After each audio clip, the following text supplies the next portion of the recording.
নমস্কাৰ, মোৰ ইউটিউব চেনেলকে সকলোকে স্বাগতম জনাই আজি মোৰ ভিডিঅ'টো আৰম্ভ কৰিছোঁ। আজি মোৰ ভিডিঅ'টোত হৈছে এয়া গোটা মগু লৈছোঁ অলপ, আৰু ইয়াত পালেং, আৰু ইয়াত ধনিয়া, আৰু ইয়াত অলপ পিঠাগুড়ি পিঠাগুড়ি লৈছোঁ। পিঠাগুড়ি কম আছিলে, সেইটোকে কমকৈ লৈছোঁ। কেনেকৈনো এই হুচাটো এই পিঠা বনাই আপোনালোকক দেখামচোন।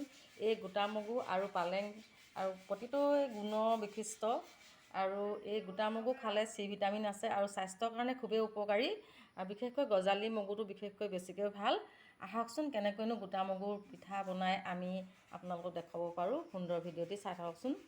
এতিয়া পিয়ালি পালেং আৰু নৰসিংহৰ মিশ্ৰণটো খুব সুন্দৰকৈ মিক্সিত পিচি ল'লোঁ। ইয়াত অকণমান পিঁয়াজ আৰু আদাৰো আপোনালোকে দিব পাৰিলে, এফুটা ৰচুনো দিব। আৰু ইয়াত কম পৰিমাণে মই ইয়াত পিঠাগুড়ি লৈছোঁ, ঘৰৰ চাউলৰ পিঠাগুড়ি। আৰু ইয়াত নিমখটো অকণমান আগতে দিয়া হ'ল। তাৰপিছতে ইয়াত হালধি দিছোঁ। এটা আপোনালোকে জলকীয়া ইয়াত দি ল'ব। মইতো জলকীয়াটো ইয়াত আগতেই দি লৈছোঁ। ইয়াত দেখিছেনে খুব ধুনীয়া হৈছে। ইয়াত অকণমান মই আৰু পানী মিহলি কৰি দিম। মিশ্ৰণটো অকণমান ফেটিব লাগিব। খুব আপোনালোকে ল'ৰা ছোৱালী ব্ৰেকফাষ্টত এইটো বনাই দিবলৈ খুব এটা পুষ্টিকৰ খাদ্য। যিহেতু বজাৰৰ বস্তুবিলাক দিয়াতকৈ, মেগীবিলাক দিয়াতকৈ এইটো খুব পুষ্টি। নৰসিংহ আৰু পাৰিলে আপোনালোকে বেলেগ ভেদাইলতাও দিব পাৰে ইয়াৰ গোটা মগুৰ লগত মিক্স কৰি। বিশেষকৈ মগুটো গজালি ওলালে বেছি ভাল, তাৰ পুষ্টিগুণটো তাত দুগুণে পোৱা যায়। এয়া মই খুব সুন্দৰকৈ ফেটি লৈছোঁ। আপোনালোকে ধনিয়া পাতো দিব পাৰে। এই পিঠা খুব কম তেলতে বনাই আপোনালোকে ল'ৰা ছোৱালীক টিফিনত দিলে তেওঁলোকে বহুত পুষ্টিগুণটো পাব। এতিয়া আহকচোন আমি এতিয়া বনাওঁগৈ।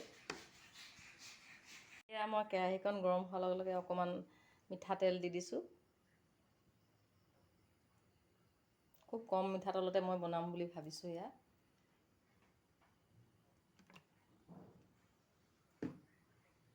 তেলখিনি গৰম হোৱাৰ লগে লগে আৰু মই এয়া পিঠাটো দি দিম। এয়া কম তেল দিয়া পিঠাটো দি দিলোঁ। খুব সুন্দৰকৈ সিজি আছে, দেখিছেনে বাৰু? যেনেকৈ আপোনালোকে পিঠা পুৰে যে ভুৰভুৰীয়া পিঠা, সেই তেনেকুৱা আকাৰতে কমকৈ তেল দি বনাব, তেতিয়াহে পুষ্টিৰ গুণটো বেছিকৈ পোৱা যাব। এয়া খুব সুন্দৰকৈ সিজি আছে। মই অকণমান ঢাকনি ঢাকি দিম। অকণমান ঢাকি দিছোঁ সিজিবৰ কাৰণে। এয়া গোটা মগু, পিয়ালি পালেং আৰু নৰসিংহৰ পিঠা খুব ধুনীয়াকৈ হৈ গ'ল। কেইটামান সৰু সৰুকৈ পকৰিও বনালোঁ। এই ডাঙৰ পিঠাকেইটা খুব অকণমান কম তেল দি বনোৱা হৈছে। আপোনালোকেও এনেকৈ বনাই খাবচোন সুন্দৰভাৱে। কলপাতত যিহেতু গৰম বস্তু খালে খুবেই ভাল, যিহেতু ইয়াত ক্ল'ৰ'ফিল থকাৰ কাৰণে আমাৰ স্বাস্থ্যৰ কাৰণে বহুত উপকাৰী। আজিৰ ভিডিঅ'টি ইমানতে শেষ হ'ল। পুনৰ এটি ভিডিঅ'ত আপোনালোকক লগ পোৱাৰ আশাৰে আজিলৈ আহোঁ। ধন্যবাদ।